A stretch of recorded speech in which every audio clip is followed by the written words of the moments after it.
Let's keep going. I want an actual fucking real nice like 8 bars or some shit. Let's try it.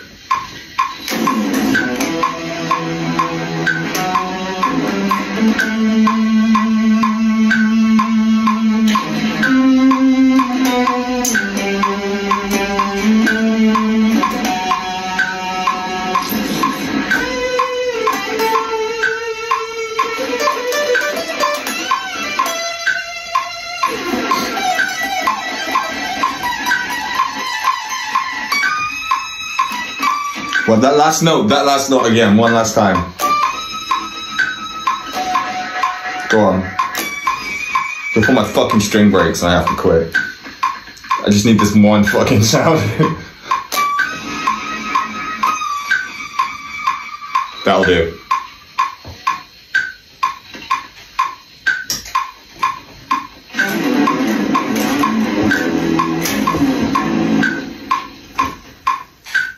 Okay, welcome to the video.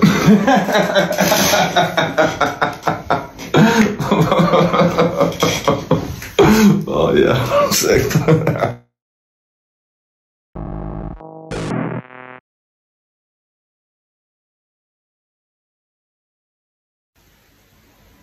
Yeah, no, this is a good idea. So I'm filming today because I thought, you know, it seems silly to have a place like this and not share some of the really fun parts of the process. Partly to chat a bit about the label and how things are going, and partly just to showcase, you know, like right now I'm mid-writing for the Violent Polite, and the song you can hear behind me is something I'm going to be doing some guitars and some synth for.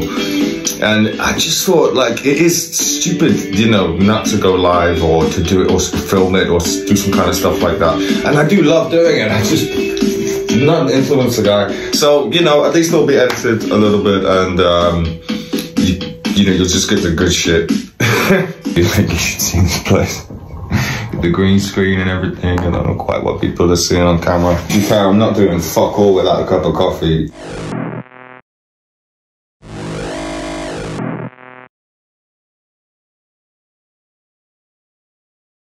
Okay, cool. So first up, this is gonna be really good. This is gonna be the good shit. We're gonna do guitars. Fucking coffee. Don't spill it. This one. I love the neck pickup on this one.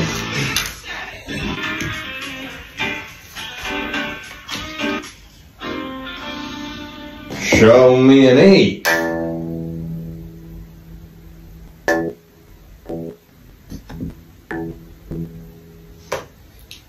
Show me an 8.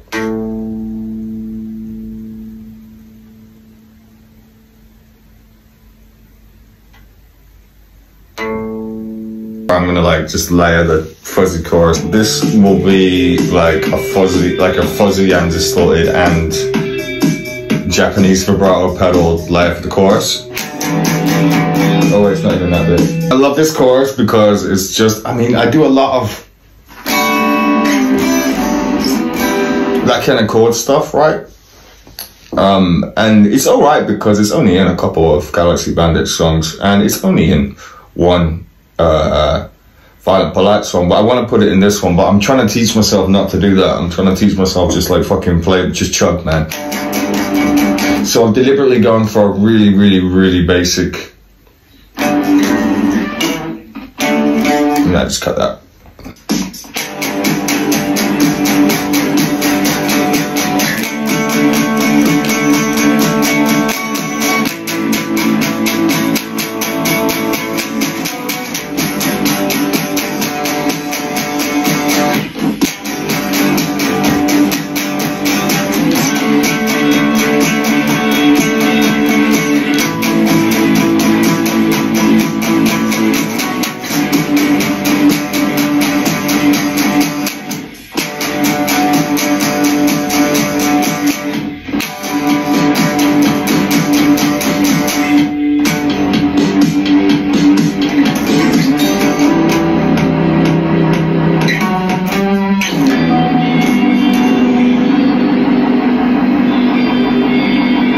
Something to the edit there.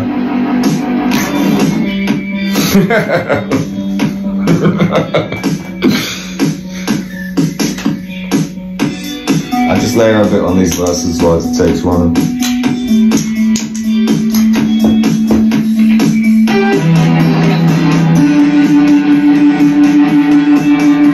fade that in. Okay.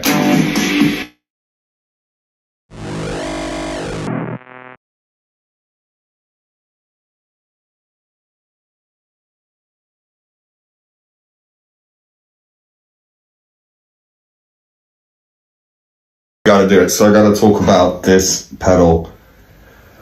Oh, baby. See, I don't know if I'm unique in this, I'm probably not, but a lot of musicians, I think, you know, they tend to expand their gear collection quite a lot, right? Like they acquire new stuff and they buy new guitars and they do buy new things. I'm just not like that, you know. I had like 4 guitars. I was like, I have the 4 coolest fucking guitars in the world. I just need 4, you know. The pedals, I was like, well, I'm gonna mimic what I do with when I do it digitally in the studio, which is like some kind of pitch warp stuff, which is the octave pedal, and then like, you know, a nice distortion, a nice fuzz, functional kind of amp box where you could just jack straight into the DI the way I used to, right? And cutting my teeth as a guitarist for new metal bands and shit like that, you know. Just edit out the rant about the pedals. I have a new one, right? My brother from Tokyo got me something really special. He got me like a Japanese like vibrato. It does rotary or vibe or vibrato. It's amazing, and I've always loved that sound ever since I heard Snuff by Slipknot. We're talking down the boat to let you go.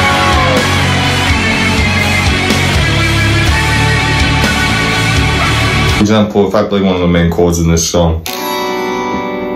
Nice. This thing though. Hopefully you can hear that wobble.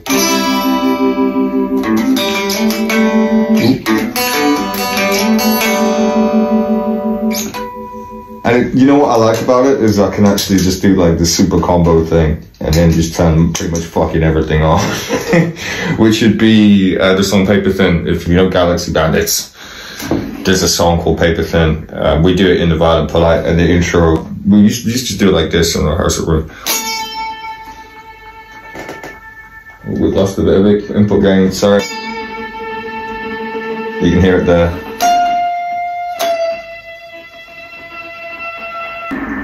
But then with this thing, I don't know if I can maybe turn up a bit, you'll hear the difference, right? It gives it an eerie sort of, I want to say wobble, but it gives it an eerie sort of mod, right? That reminds me of the old B-movies and stuff, which is such a vibe. And that's kind of how originally it was written. To be fair, it was written with a proper vibrato and with a massive Marshall stack, was beautiful, and the fucking Stratocaster just turned up. We all had to be quiet for the day. But there you can hear it there, check that out, and the tone is lovely. I think it adds a little something to the bottom as well, but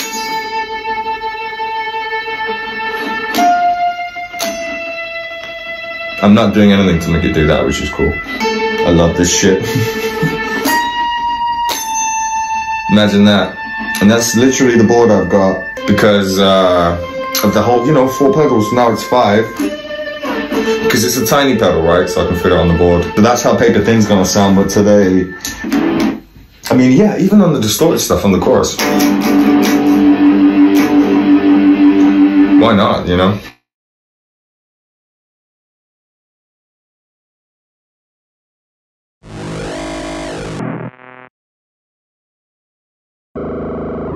This should be good. This is gonna be the second chorus.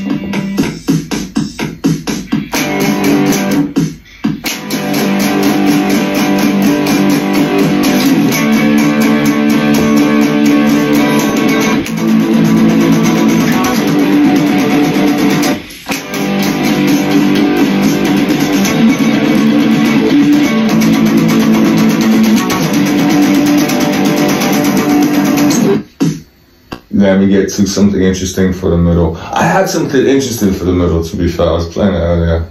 Did I already record it? I think I had something really good.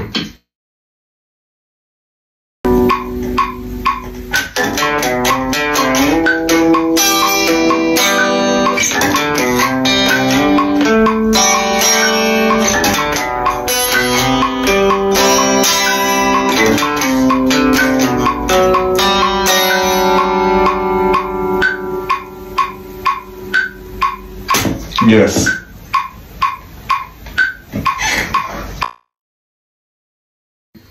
Yeah, that was it. I already typed it. Sick, yeah. Let's try that shit. Let's try that shit. Let's set up for the middle bit. Cool. Alright. Alright. Alright. Alright. Alright. Alright. Alright. Alright. Alright.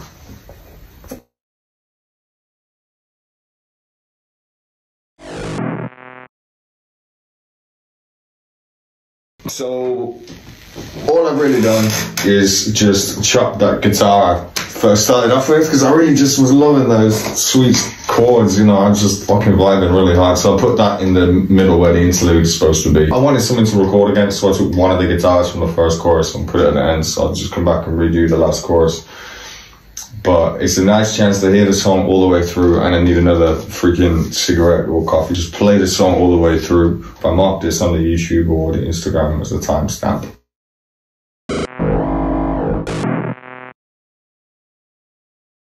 Okay, cool. What we got from the top. It's obviously just literally on the session right now. We've got, look, it's that, you know, I don't know if you can see that. Cheeky snare. Enjoy.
Sorry for the cat holding out in the back.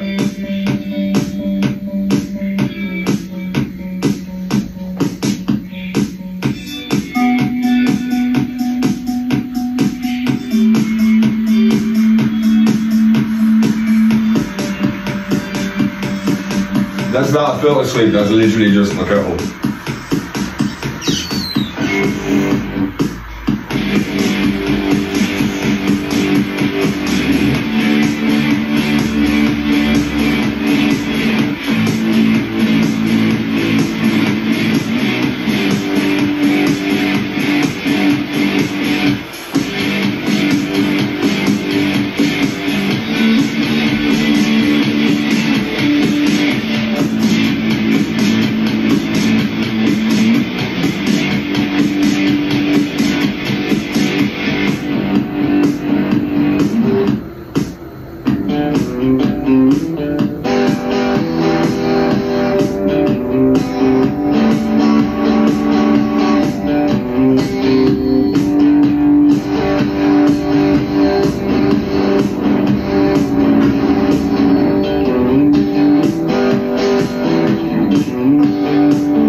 Where the fuck did I put my coffee cup, man?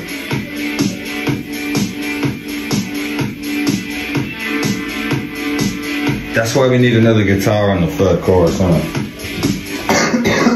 Coffee cup, coffee cup, coffee cup, coffee cup, coffee cup, coffee cup.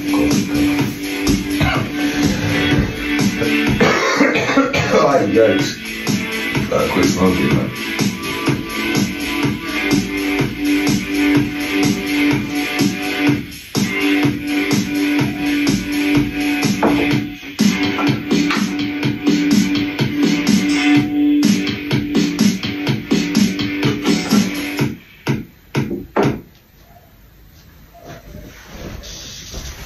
That's taking shape quite nicely, to be fair. Safe.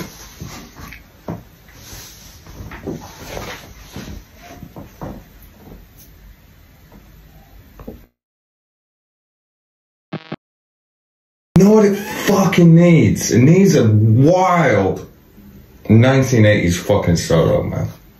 Like a lead guitar, just like a fucking 1980s fucking solo, man. To be fair, I might edit this and put it at the start because people always want to see the guitar, to be fair.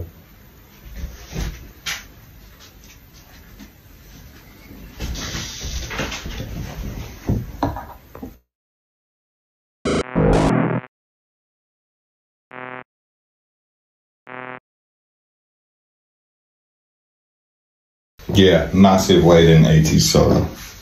Massive Wailing. Well, I need coffee if I'm going to do a Wailing 80s guitar solo. Alright. Turn up a little bit. Sounds pretty 80s to me. Coming up.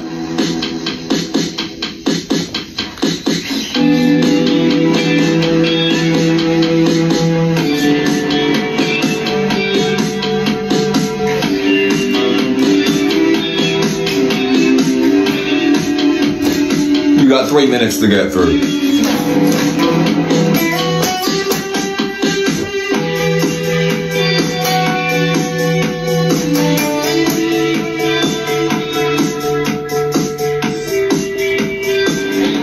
Nice.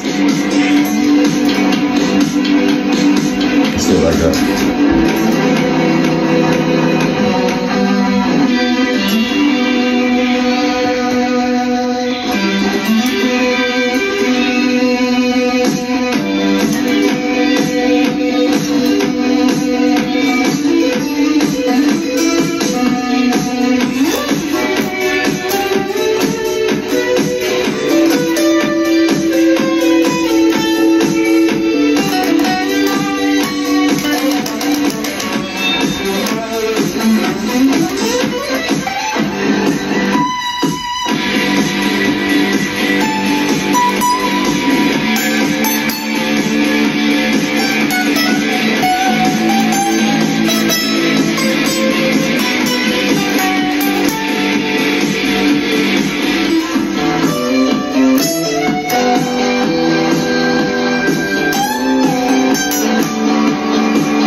Alright, let's try again.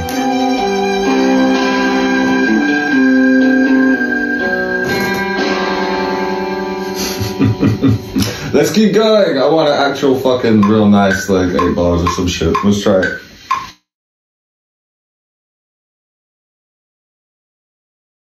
I just did the bit you saw at the start. Okay. Anyway, I'm gonna just nail that fucking last chorus when I can. Just smile on my face after that. Go on. There it is. Just beat the shit out of that. No problem. I've EQ'd it a bit and rearranged things and made space for the solo, and bearing in mind that this wasn't a brand new session from scratch, obviously, like I was. In fact, real quick producer tip, right, is that if you just sketch out the drums or something, or guitar or whatever for the 3 minutes, then you know what you're working with for me, right? Or if you think about it, yeah, limited options, you're forced to be creative and resourceful. You know what I mean? If you're a music producer, you get it. If you're a lead guitarist, damn, I just feel sorry for you. Anyway, never mind. Just nailed this last chorus, rock and roll.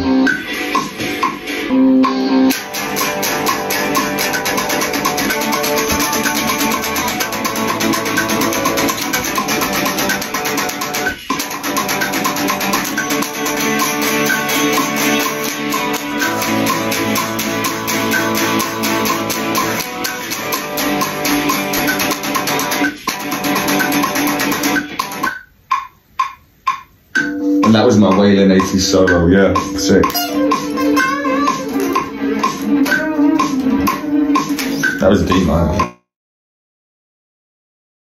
The saddest of all keys. You know, once my school teacher, my head of music, I said I'd written something, and because you dropped D a lot when you were a kid, you know, I was like, it's in D minor, you know. You know, and he was like, oh, D minor, the saddest of all keys. And I took him fucking seriously.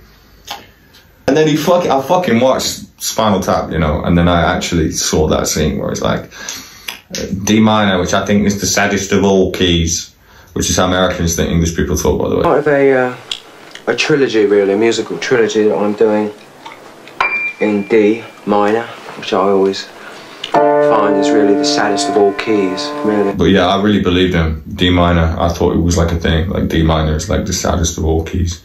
I believed him for like 7 years. No, probably less because I would have seen Spinal Tap before. No, for a long time, man. Anyway, it actually does feel like a rap on guitars, to be fair.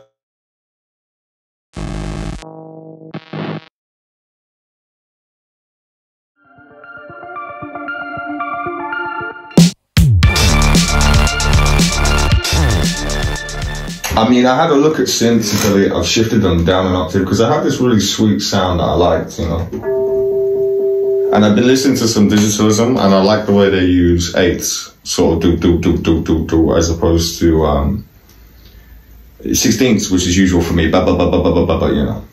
So, seeing as we're in the studio, I had it on eighths instead, sort of pogo style. Never song with pogo, which is really nice.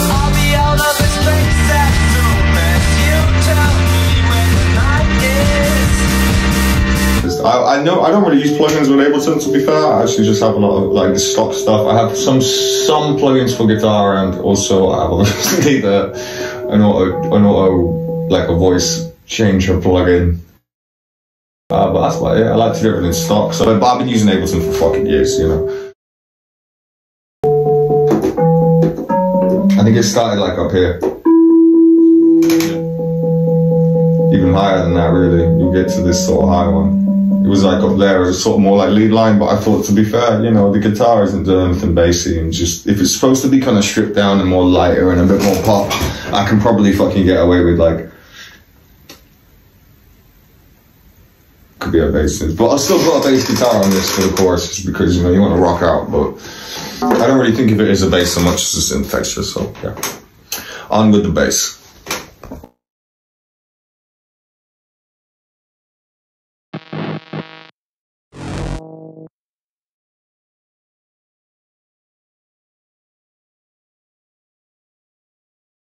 I'm gonna do the bass.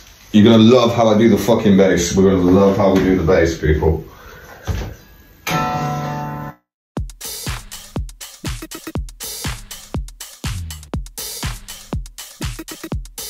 So this is what I use for bass. This is basically a lovely old guitar. A fucking lovely sounding low end. Like really like nothing I've heard before on a guitar. It's from the 50s. So I just pitch it down, you know, I play it like a bass, you know, try and envision a bit of Paul McCartney. I just try and think like a bass player, you know, knowing that I'm going to pitch it down, it sort of means that I can get away with thinking of it like a bass. Just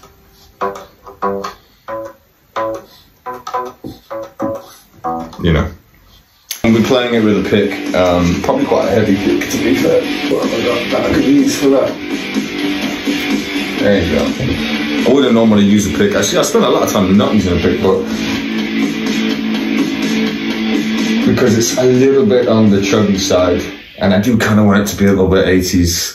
God, I was listening to The Cure, you know. I was like, I wanted something light and kind of goth but pop, you know. It was good.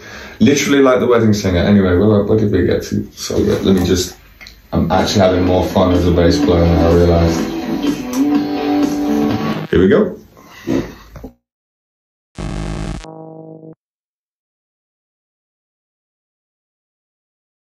to go with a bass guitar sort of feel for the choruses.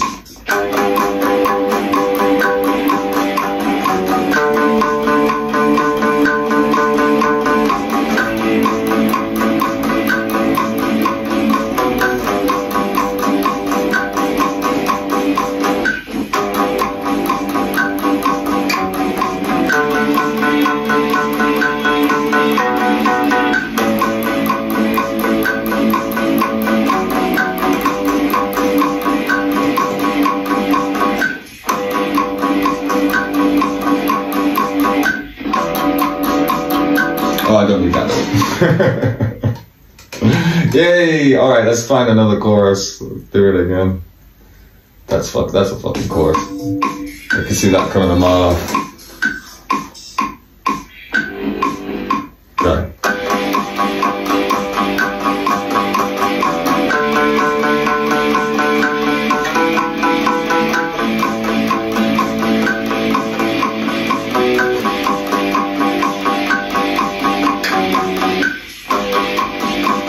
That was better.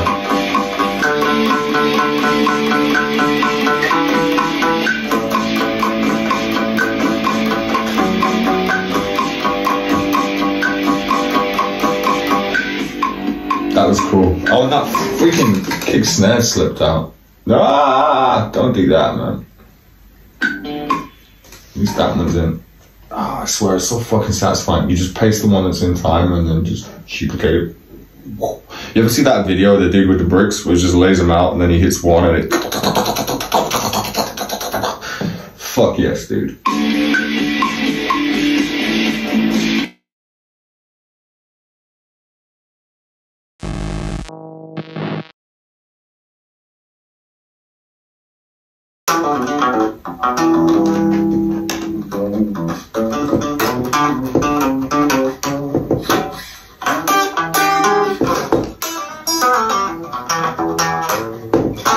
It's just amazing to play. It's like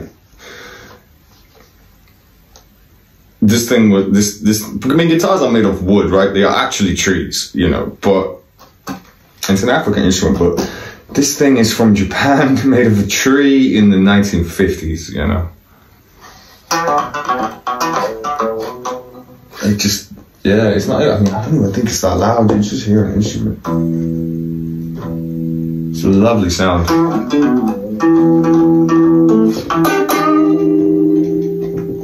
I tend to play it like this, with this pickup rolled off a bit, because the circuitry is a little bit delicate, but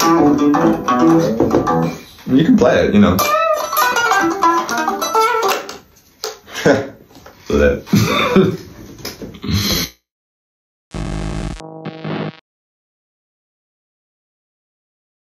I'm just gonna lay that last chorus.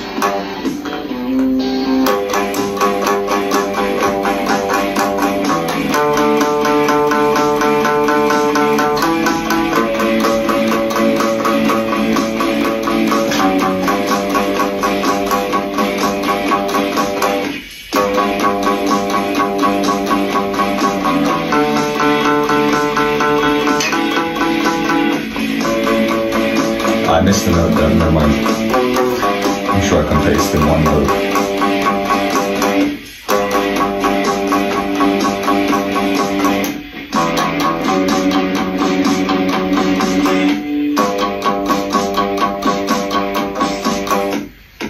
That was cool. I need just one more of that last bit, like 1, 2, 3, 4. Good, that'll do. Cool.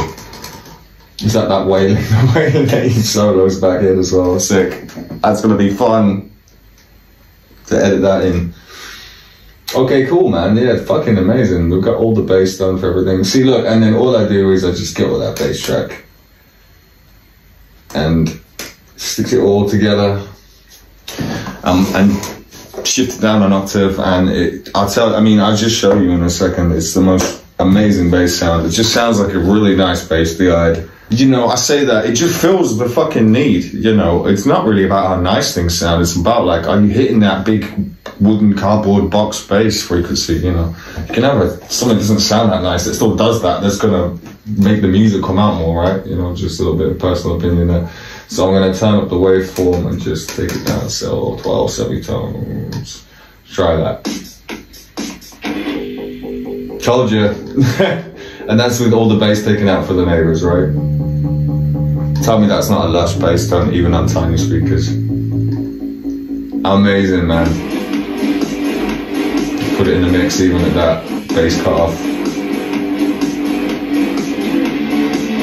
Perfect. There we go, voila.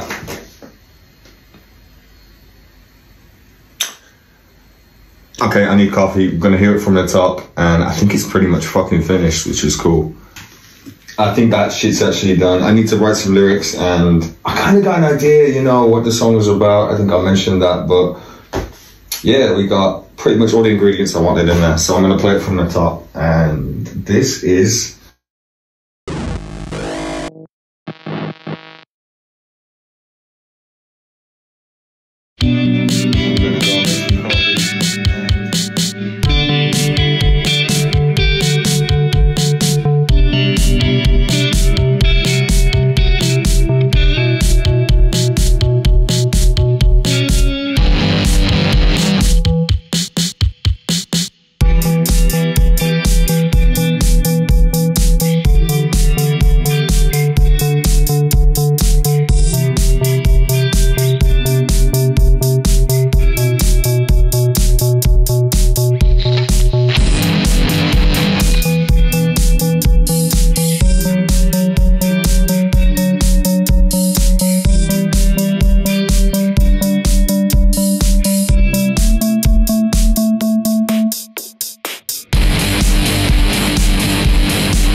Good shit.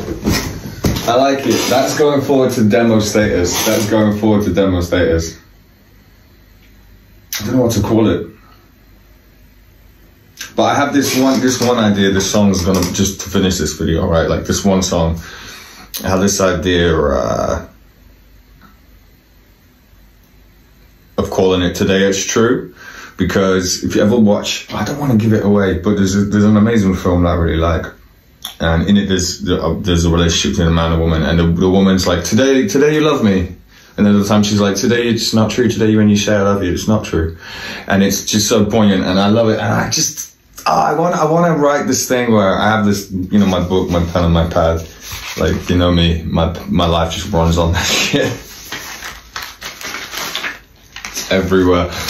But I wrote down today I love you. I just wanted this kind of this thing with the lyrics where it was like mirroring that, where it's like, today I love you. And the idea that you fall in love like 6 times a day, you know, or not for 2 months, you know, just that, I kind of, if you're kind of a fucking wild animal, you know, or a wild person, you can be like that, you know, you can be, if you're like me, you can fall in love 6 times a day and then go for like 2 months without falling in love. It's just this playful, lighthearted attitude to it I want to capture in the song. So it's like, oh, I love you today. And actually, I loved you today. I'm going to do that today. Tomorrow, different. But anyway, so I hope you enjoy the video. I hope this becomes a song, this becomes a thing. There's going to be some edit points and it's going to be a bit crazy. I'm going to throw in some other footage stuff as well, but like, I want to do more filming from this space. Obviously, it's a good, fun space to be in. That's probably the end of the production part. And I'll chat a little bit about the label just to round the video off before I do the logo and the effects. And wait for you all next time. Safe.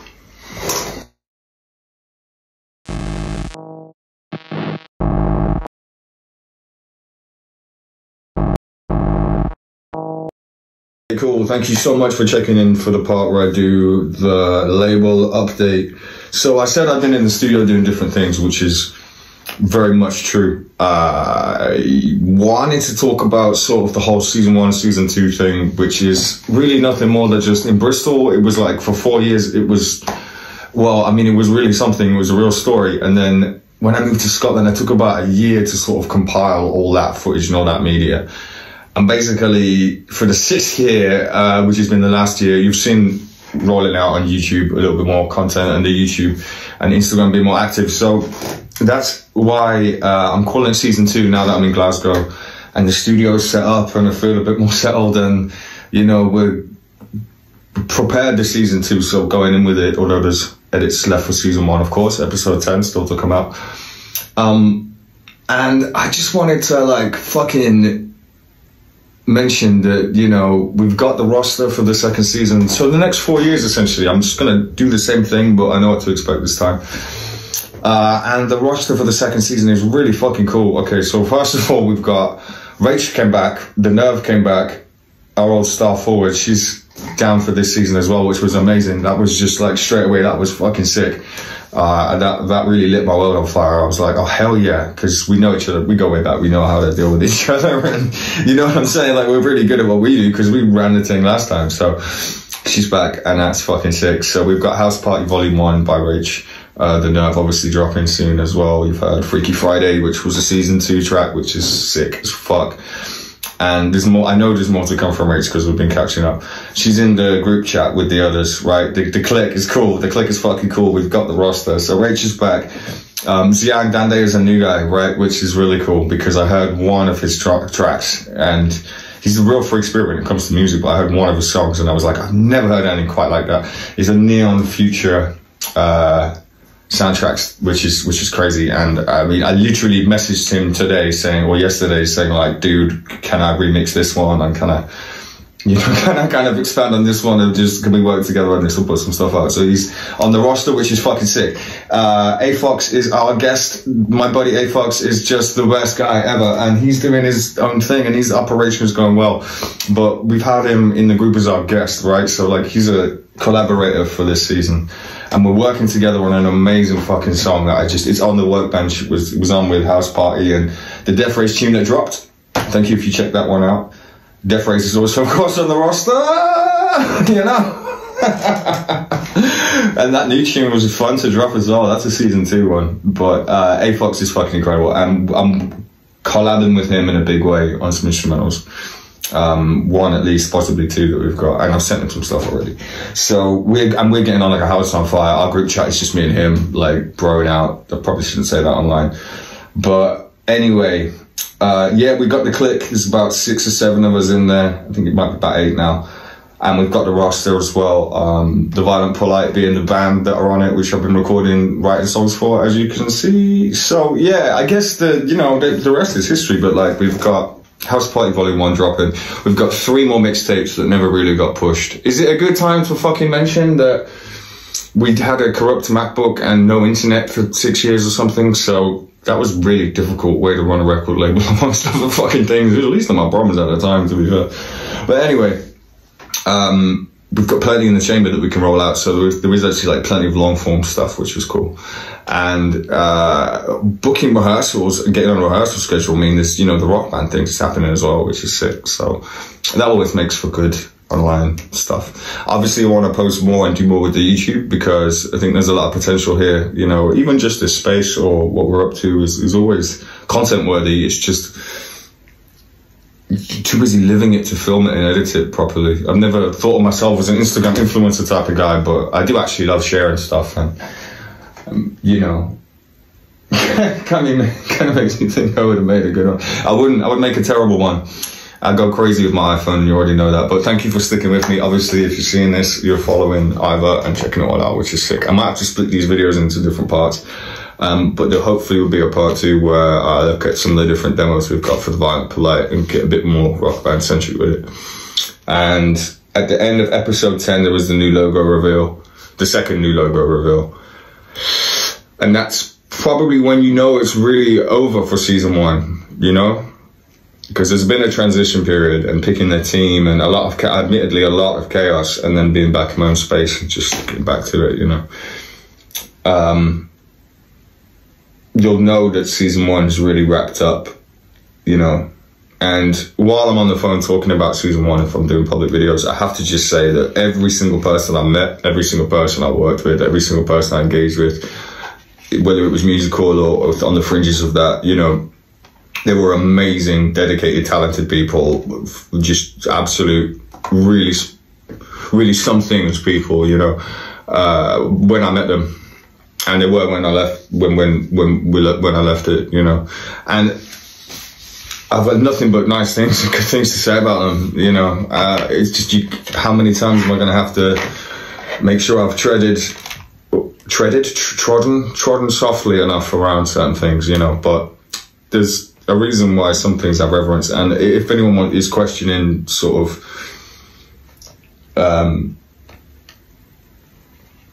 use of material that's sort of betraying perhaps the events and the circumstances of Bristol, rest in peace, Carrie, she's appeared in a lot of artwork and things. Just talk to me, just reach out. But the way I see it, a lot of that artwork and everything like that was in place before, we knew about her untimely passing, and so it should just stay up. She was a rock star. She was an amazing model. She was directed a lot of it, you know what I mean? She was behind the camera as much as in front, and she inspired me to do the whole damn thing, when they turned around in those business classes and funding things that they do sometimes when they recognize you can the BSL tradership if you've got a trade, for me it's obviously editing and things, designing.